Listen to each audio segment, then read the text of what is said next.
Hello guys, ഇത് നോക്കൂ. ഇതാണ് നമ്മളെ കരിമ്പ്, നമ്മളെ നാടൻ കരിമ്പ്. നമ്മളെ നാടൻ പാടത്ത് ആരതിൻ്റെ ആളെന്നറിയാം. ഇതാ നമ്മളെ കളത്തിൽ മജീദ്. നമ്മളെ നാട്ടിൽ തമിഴ്നാട് കർണാടക ഒന്നും അല്ല കേട്ടോ. ഒരു ഇംഗ്ലീഷ് വേളൊന്നുമില്ല. ഇത് നാട് അതാണ് വെച്ചിട്ട് കണ്ട് ഉഷാറായിട്ട് വന്നാ. ഇതിപ്പോൾ എത്ര ഇത് പിന്നെ ഇത് നട്ടിട്ട്? കഴിഞ്ഞ വർഷം ലാസ്റ്റ്, വേനൽക്കാലം ലാസ്റ്റത്തെ അല്ലേ? അപ്പം അതിനകത്ത് 5-6 മാസമല്ലായിട്ടുള്ളൂ. മാസമായിട്ടുള്ള. അപ്പോൾ ഇത് തന്നെ മാസം 2 വേള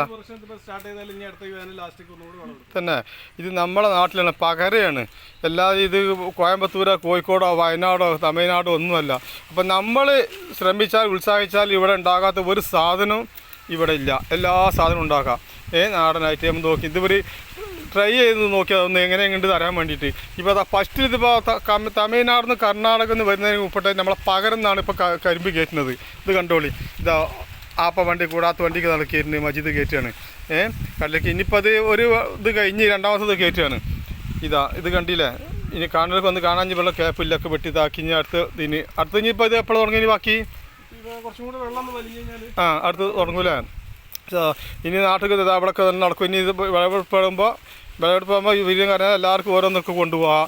എല്ലാ വീട്ടിൽ നല്ല മധുര ഒരു നാച്ചുറലായിട്ട് ഒരു ഇതുമില്ല, പിന്നെ കൃത്രിമമില്ലാത്ത ഇംഗ്ലീഷ് വളമില്ലാത്ത നാടൻ വളം നമ്മളെ നാട്ടിൽ തന്നെ ഉണ്ടായിട്ട് ഇത് അപ്പോൾ ഇവിടെ എത്തി. ഇത് ഇനി ആവശ്യമുള്ള ഒരു പകര പിന്നെ കടയൊന്നൊക്കെ എടുത്ത് ഇതിപ്പോൾ കയറ്റുന്നത് അമ്മൻ്റെ കടിയിലേക്കാണ്. ഇതിപ്പോൾ നിങ്ങൾ പിന്നെ ഇവിടെ അവിടെ വന്നിട്ട് വാങ്ങിയാൽ മതി, കിട്ടും. നാടനാണ്. നിങ്ങൾക്ക് ധൈര്യത്തിൽ കൊണ്ടുപോയി ഏത് പിള്ളേർക്ക് ചെറിയ കുട്ടികൾ മുതൽ വയസ്സന്മാർ 100-120 വയസ്സ് വരെ പ്രായമുള്ളവരേക്ക് തിന്നാം, ഒരു കുഴപ്പമില്ല. മധുരമാണെങ്കിൽ നാച്ചുറലായിട്ടുള്ള സംഗതിയാണ്. കേടില്ലാണ്ട് കേടില്ല, നല്ല സാധനമായിട്ട് നിങ്ങൾക്ക് ഉപയോഗിക്കാം. ഷുഗർ കൂടുതലല്ലോ ശ്രദ്ധിച്ചാൽ മതി. വേറെ പ്രശ്നമൊന്നുമില്ല. വേറെ കീടനാശികളൊന്നുമില്ല. അപ്പോൾ ഗൈസ് ഇത് കണ്ടില്ലേ? ഓക്കെ. അപ്പോൾ നമ്മളെ നാട്ടിൽ നമ്മളെ പാടത്ത് കൃഷി ചെയ്തുണ്ടാക്കിയതാണ്. നമ്മളെ മജീദിന് അഭിനന്ദനങ്ങൾ.